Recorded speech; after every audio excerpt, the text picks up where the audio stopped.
Welcome back to another episode of what is sort of a multiverse, sort of sharing the space, as you will. I'm Jordan Hill from the Junkyard Dawgcast.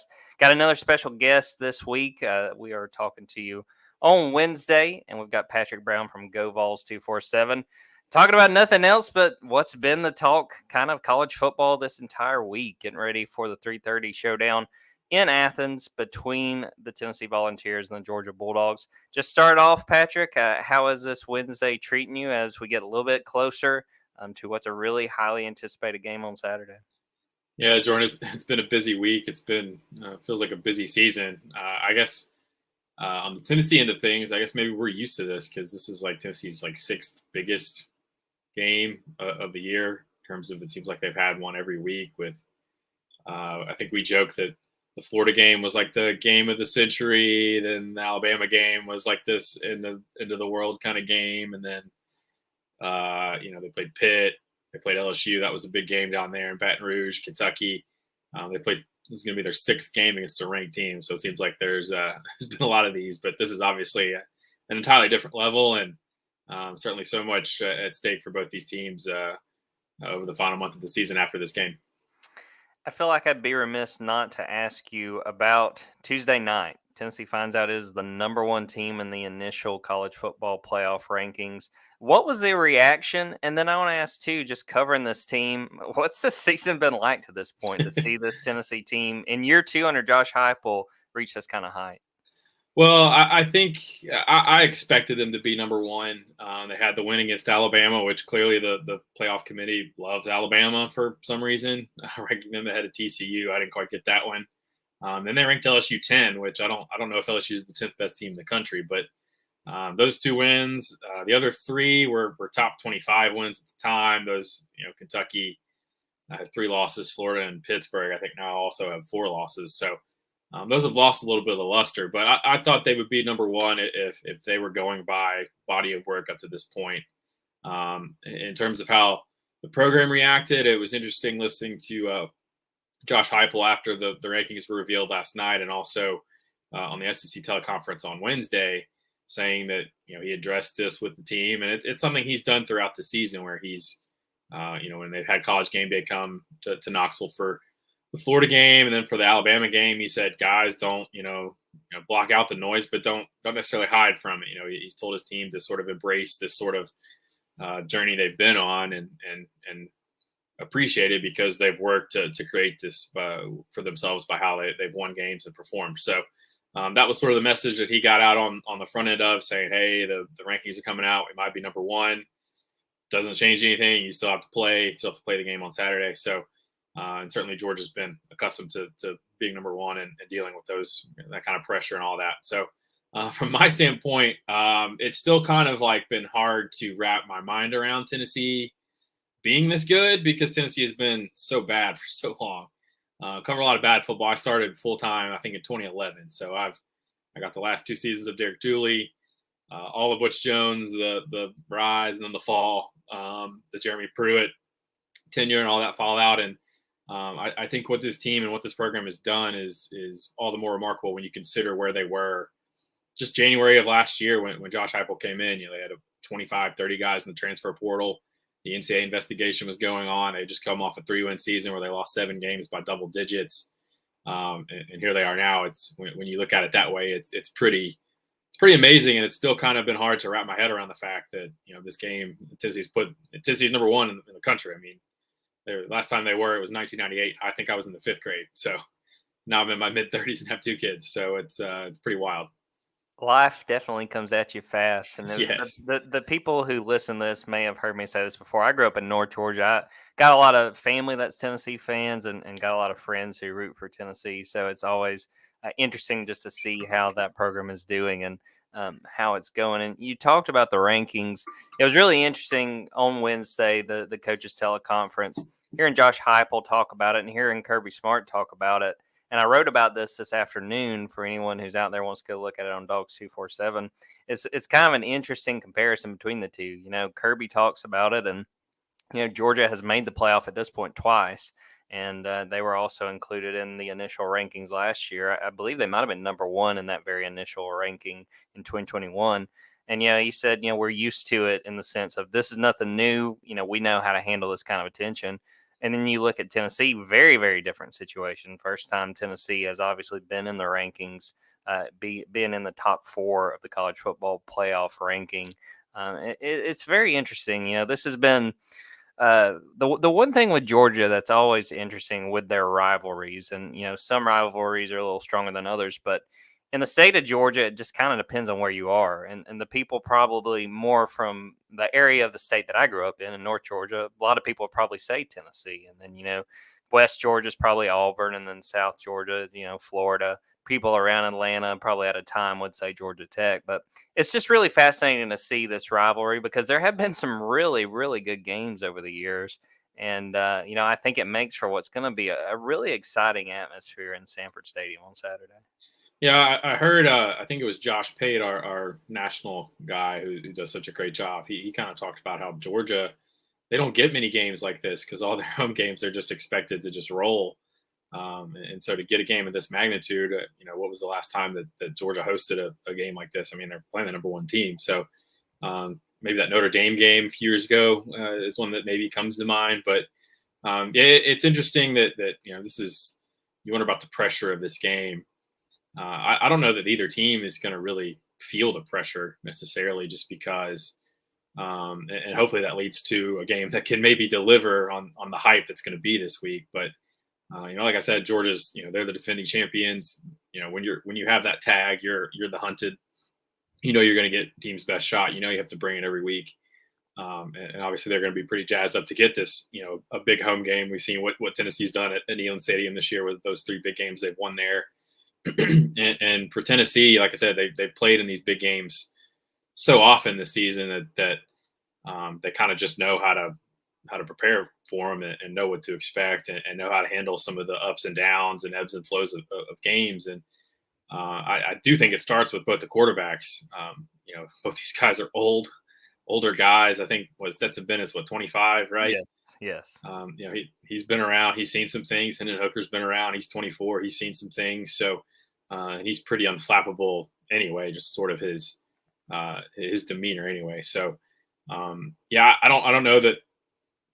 I think one of the questions I saw on our board was, would Georgia have any extra motivation because Tennessee's number 1? And I'm like, if they needed any extra motivation for this game, they might have been in trouble anyway. But because this is one of those games that if you can't get motivated for this, then what are you doing? So, but yeah, the quarterbacks in this game, and really, I think from Tennessee's standpoint, Josh Heupel is a former player, former quarterback. He's, he keeps things serious but loose is how I would sort of describe him, and he never seems like he's sort of got that quarterback mentality where he's always sort of even keeled, and I think that's helped Tennessee manage the schedule and some of the highs of beating Alabama and beating Florida and then having to go on the road to LSU, and the Kentucky game was a trap game supposedly with Georgia up next, and so hopefully both these teams being able to handle some of the magnitude of this game will lead to it. I know Tennessee had some jitters early in that Pittsburgh game. First quarter was probably their worst quarter of the season.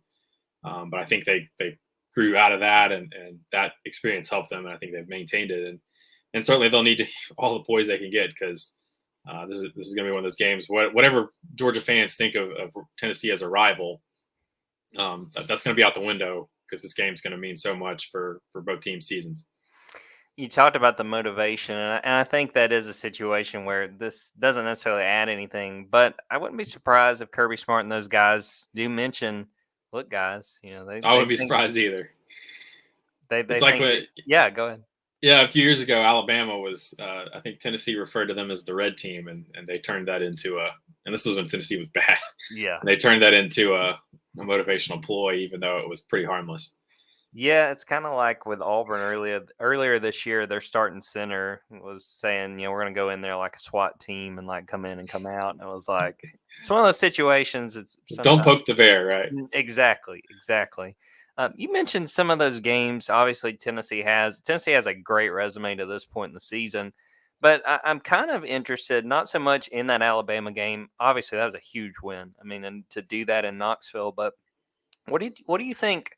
you learned about this team winning at Pittsburgh and also winning at LSU? I mean, because it's going to be a situation on Saturday where, they are dealing with crowd noise. They're going to be dealing with a hostile environment. It's not going to be quite as comforting, I guess I could say, if if this game was in Neyland. Yeah, I think the Pittsburgh game. I think Pittsburgh did a good job of taking Tennessee's run game away, and so Hendon Hooker had to make a lot of plays in that game. And at one point, Pittsburgh was driving to go up 17-0 late in the first quarter, and Tennessee got an interception, went down and scored. And at that point, it was a new game. It was 10-7. That stadium was not full. It was loud, but it wasn't full. I think Pittsburgh fans maybe got more up for the West Virginia game the week before because that's a big rivalry. But in the LSU game, it was an 11 a.m. kickoff time down there, and Tennessee took the crowd out of that one early.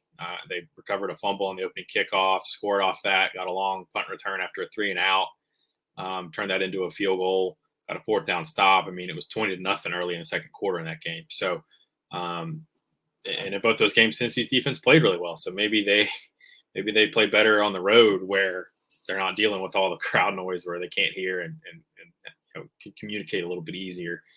But yeah, in both those games, I think LSU was the first game I thought, wow, this team actually was like really legitimately good because they may have been a little bit lucky to get away with the win against Pittsburgh. Pittsburgh missed 2 field goals. There was a punt block that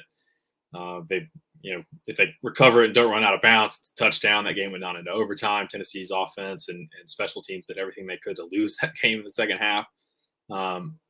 But LSU was probably, before this past week, their best performance all around of the season. Special teams, defense, had 3 4th down stops early in that game. So, or in the first half of that game that led to it being a blowout. So, in terms of the crowd noise, the way Tennessee plays on offense, the tempo can sometimes negate some of that. Now, when they're not going fast, before 3rd downs, they'll slow it down and do some check with me stuff and get calls from the sideline.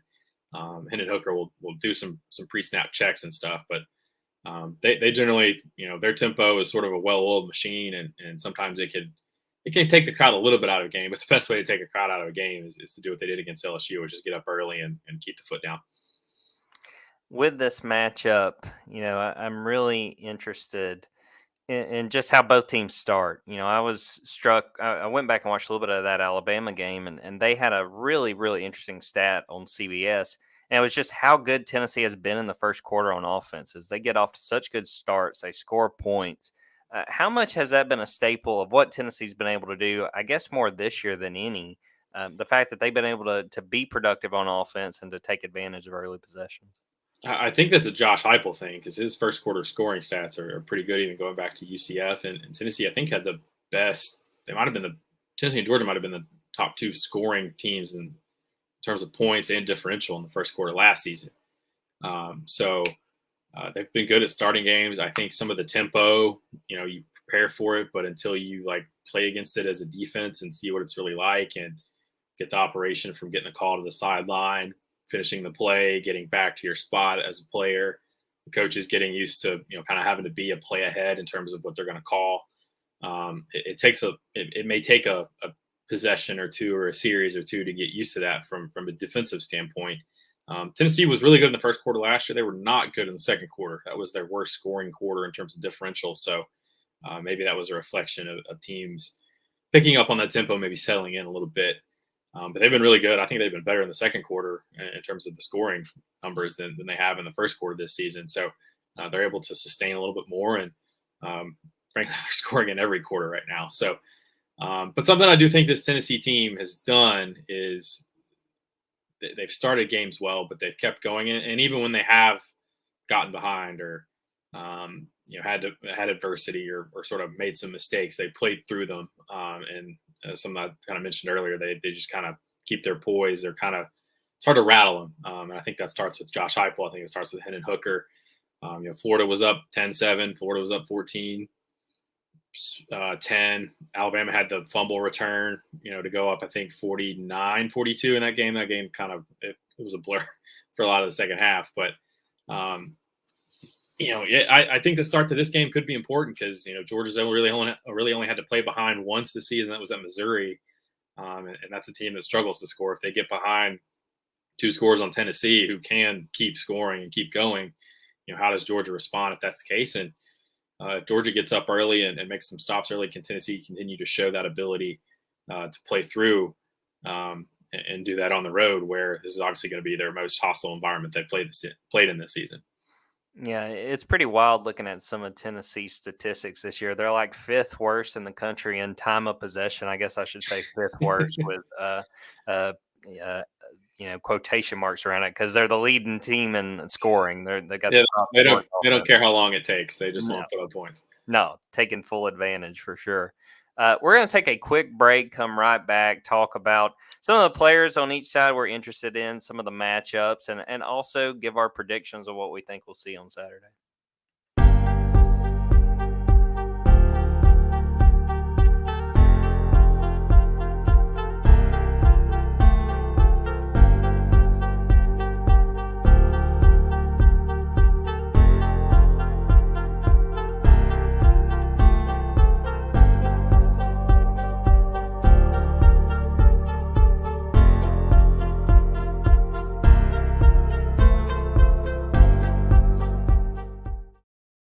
Welcome back, everybody. Well, yeah, Patrick, for this part of the episode, I figured we could kind of go back and forth, talk about some of the players that interest us, some of the matchups, and I'll start with you, Patrick. Is there a group, maybe even a specific player that you have questions about or are really interested in on the Georgia side? And I'll see what I can do to sort of give you the feel of about that player or that position group going into Saturday. I think, as weird as it sounds, I might have to start at tight end with Georgia, right? Because, Brock Bowers is a freak of nature, and Darnell Washington looks like a guy that you would create on NCAA football back in the day, where you make him like 6'10", dark visor. He's just, 99, everything, speed, strength, all that stuff. And that's something that certainly Tennessee's talked about this week too. So how does Georgia use those guys, and how do they stress defenses with those two specimens that they have? To me, this is going to be the matchup to watch. I mean, to me, if Georgia gets the tight ends going, I think they do have a chance of beating what I think is a very good Tennessee team. Everybody came in the year, knew about Brock Bowers. A lot of people kind of felt like he should have won the Mackey Award last year. Had definitely had a great argument for it. And he's come through and had another excellent season. And then, I think the breakthrough player, or at least one of the breakthrough players for Georgia this year, has been Darnell Washington. And he's a guy that kind of got put behind the 8 ball in spring practice. He's a guy that, after the fact, Kirby Smart told us he came in just before spring in the best shape he had been in during his time at Georgia. Hurt his foot, wasn't able to play during spring, and you sort of thought that he might be falling behind. Eric Gilbert had an excellent spring, and it sort of seemed like those two would kind of take the lead, him and Brock Bowers. And then Darnell just came on as soon as fall camp got started and really hasn't let up. And I can't get over the game he had against Vanderbilt. He had a couple really good catches. He had one catch, Patrick. As hard as it is to believe, sometimes Stetson Bennett does overthrow a 6'7" guy, and Stetson kind of led him a little too far, and Darnell reaches out and palms the ball, and it looks like a kid catching a Nerf football. I mean, just did it with one hand, just didn't break stride. He's been hurdling guys since the Oregon game. The fact they have both those guys, it's definitely been very beneficial, I think, in these last few games, because A.D. Mitchell, who would have definitely been Georgia's number one receiver, he's been out. He's played maybe 4 snaps since week 2. He's been dealing with an ankle injury and really had trouble coming back from a high ankle sprain.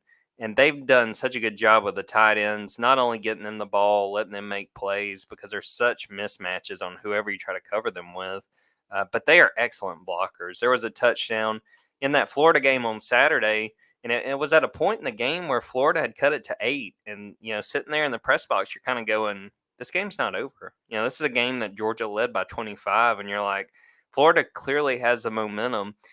Brock Bowers does an excellent job of pulling out to get into the middle to block for Dajon Edwards. And Dajon Edwards kind of follows in Brock Bowers' footsteps and takes off and scores a touchdown that essentially put the game away and made sure Georgia held on to that one. These tight ends, both of them, very willing blockers, do an excellent job in that area of the game. And I think we're going to see offensive coordinator Todd Monken make a concerted effort to get them the ball a lot against a Tennessee team that, it seems like if you're going to put your finger on something and say this is the weakness, it's just been in the passing game, trying to stop the pass, trying to stop these opposing offenses. Yeah, their matchup nightmares for everybody. Tennessee's safeties aren't great in coverage, and they may not be great in coverage this game, and not be any fault of their own, just who they're going against. The linebackers too, they're probably better against the run. I think with some of those guys there, Jeremy Banks, Jawan Mitchell, Aaron Beasley are kind of the main three that get the most playing time. So I'm sure they've stressed that this week with keeping an eye on those guys and knowing what they're doing, whether they're blocking, whether they're lead blocking, whether they're getting out on some play actions, on some bootlegs, and trying to get those guys to the ground when they do have the ball is going to be tough enough. And I want to ask you, Patrick, about the receiving core. We've seen those guys make so many big plays, but what was sort of the feel for getting Cedric Tillman back last week? And just what does that do to a passing game that, from here, obviously y'all would have a better feel for it. It didn't seem like it was really, missing a beat while he was coming back from injury. The main reason they didn't miss a beat because Jalen Hyatt has just been otherworldly this season. They got Tillman back last week. He had a high ankle sprain, suffered against Akron in the third game of the season. And really, I think they played him about 48 snaps against Kentucky last week. I'm not sure he played in the second half just because they were up so big and first game back after a long injury layoff. So they had him on a little bit of a pitch count there. And they got him involved early. I think he had catches on the second and third plays of the game. The second catch was a converted to 3rd and 3, I think. The next play they go to Hyatt for the touchdown. So he's he obviously had a big game against Georgia last season. We'll see how healthy he is. If this was a game where you need to be 100%, this would be the one.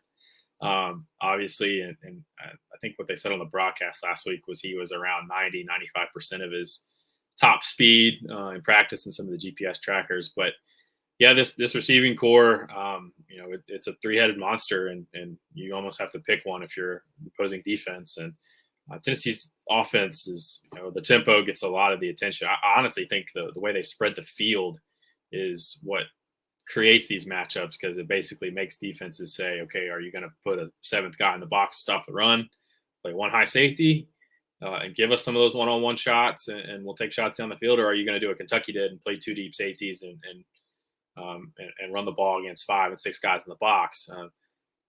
I think Georgia's MO is probably on defense to be aggressive, play man, and trust those guys on the corners and on the islands. I think Tennessee probably would be, if they had to pick either that or what they saw last week with Kentucky, or maybe a drop 8 team, they probably say that. When Tillman was healthy, Pittsburgh sort of played that way. They shaded a safety down, played 7 in the box, took away the run game. Tillman got like 18 targets in that game. So there's a lot of trust there with Hendon Hooker and with him. So if he's even close to 100%, he's going to be a big part of this game. Obviously, Jalen Hyatt, they've been picking their matchups and just exploiting him and causing busts with some of the things that they do in terms of formations and motions and things like that.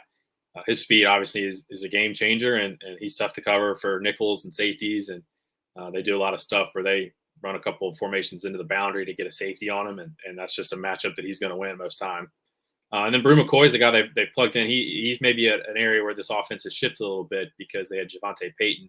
Got hurt early in that Georgia game last year, so Georgia fans probably didn't see him. But he's a guy that's 4.3, 4.4 speed.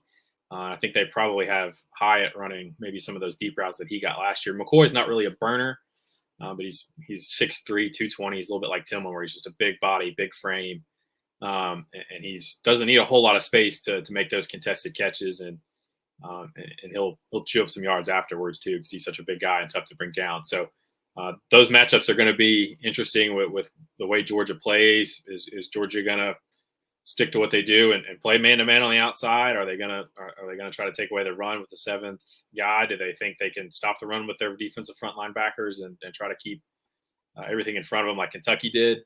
I think something that the Tennessee's done really well this year is they've seen what they're getting, and they just sort of pivot based on what you're doing. And certainly those matchups with those corners. I know Tillman and Darian Kendrick last year was a really good battle. I think Keely Ringo was in there too, and some of those, and We'll see who gets matched up on who, but I'll be interested to see how those corners and even those safeties, because they'll inevitably have to cover high at some point, are going to have to are going to cover those guys, because that's obviously going to be a big part of this game.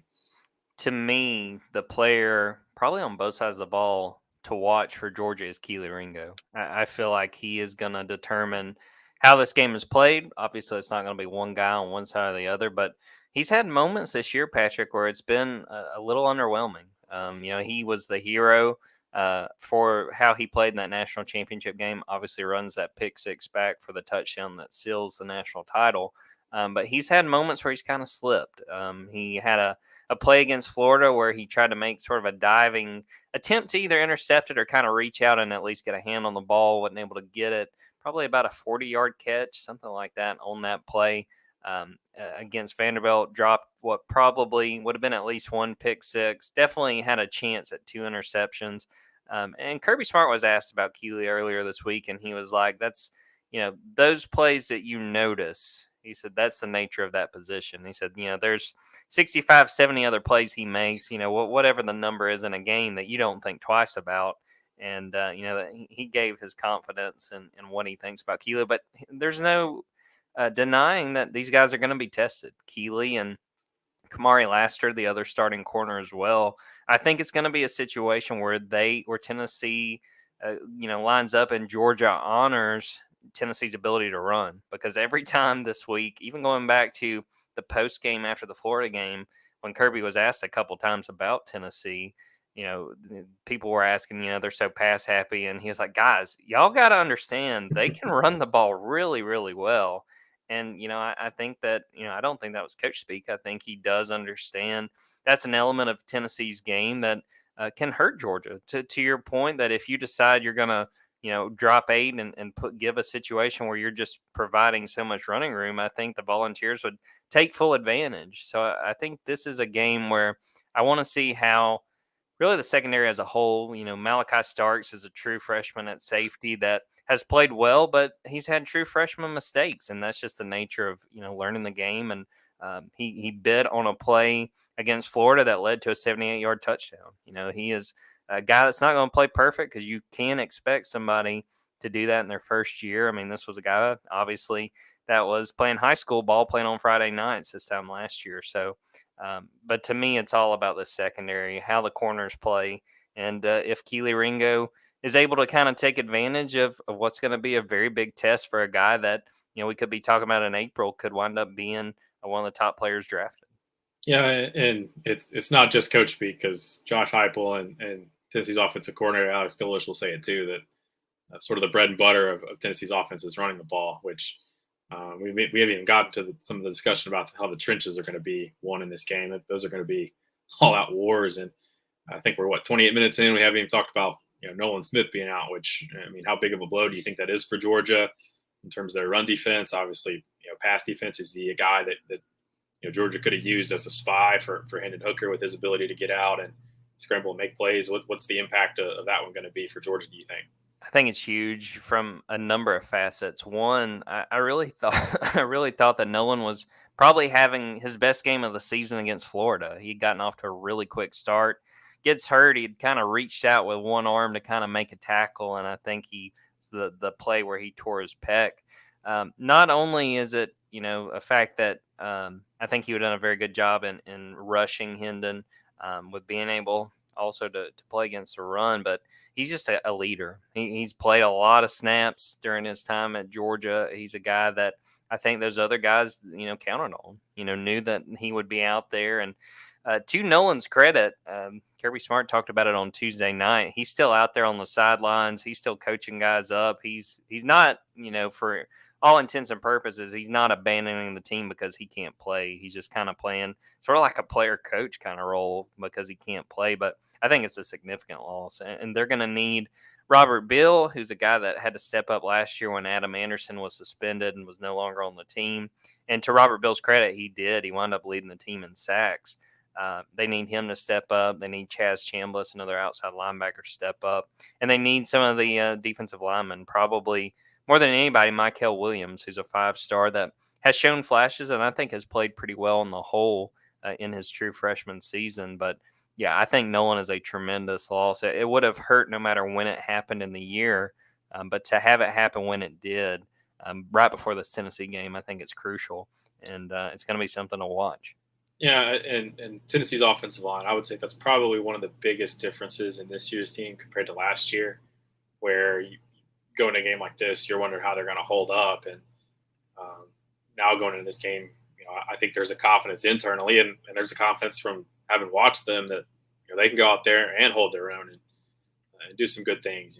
They've run the ball pretty well. I think going into last week, they had a higher rushing average per game and per carry against SEC opponents than they did in non-conference games, and they played two MAC teams in an FCS defense. So, Darnell Wright at right tackle has made himself a lot of money this season. They had 4 starters back. Left tackle was a big question mark. Those guys they've kind of gone back and forth between a couple guys with some injuries there, but those guys have stepped up, and I would have to say that's probably one of the biggest differences is I think Tennessee gave up like 40-something sacks last season, and now, if they give up sacks, a lot of times it's from Hendon Hooker just holding the ball too much because there's nobody open downfield. So that's and then on the flip side, Tennessee's defensive line been really good against the run. Georgia's obviously going to try to run the ball.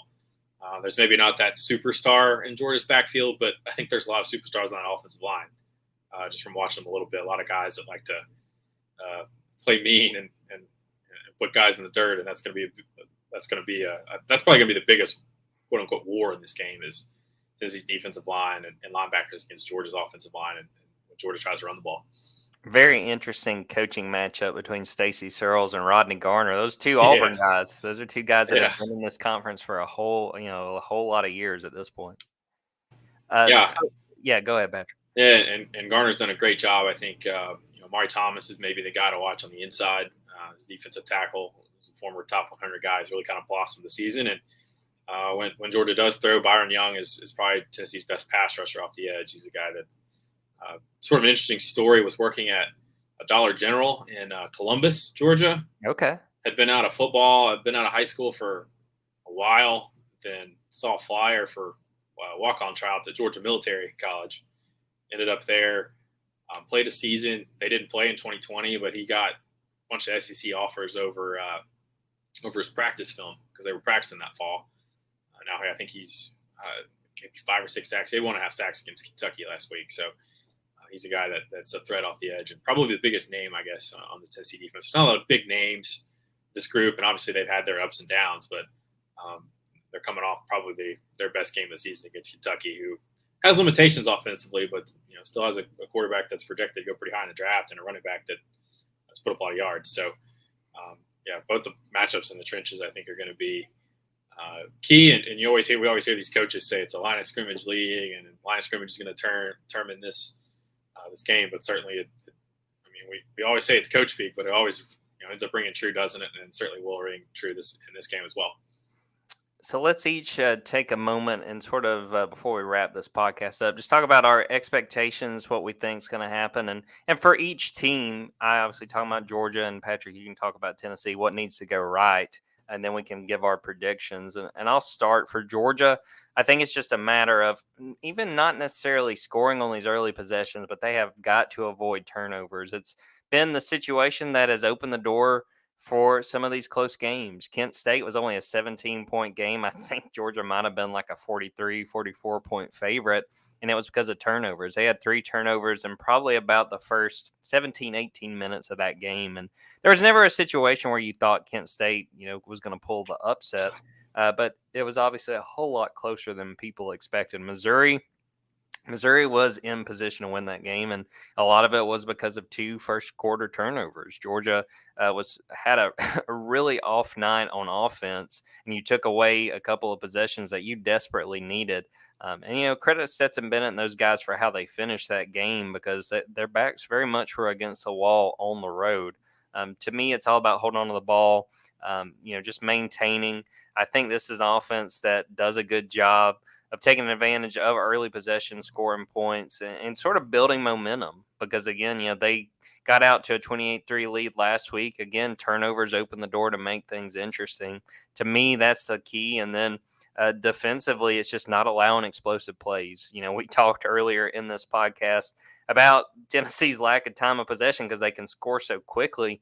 And Georgia's defense has been really good this year, but they have given up explosive plays here and there, and also had situations where, quite frankly, if the talent they were playing was a little better, they would have given up more explosive plays. I think about what would have been probably about an 89-yard touchdown would have been for Vanderbilt, and the wide receiver, flat out dropped the ball. It's a situation where Georgia has gotten lucky a few times along this year. I do think this is a good defense, but Tennessee's not the kind of opponent that you can allow opportunities to strike and get out of it with a lead or still staying in contention.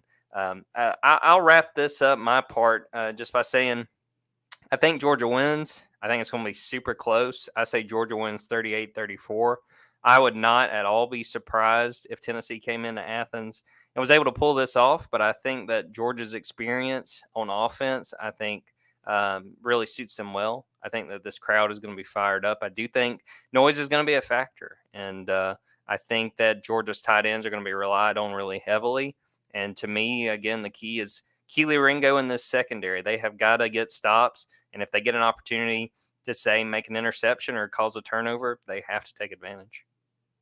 Yeah, Jordan, I think I'll start with some of Tennessee's keys, and most of them are going to be not on the offense, as odd as that sounds, because this offense, I think they're just going to score. This is what they do. They'll find ways, depending on how Georgia comes out and plays. Tennessee's gone into these games. Alabama had a really good defense statistically in terms of their talent.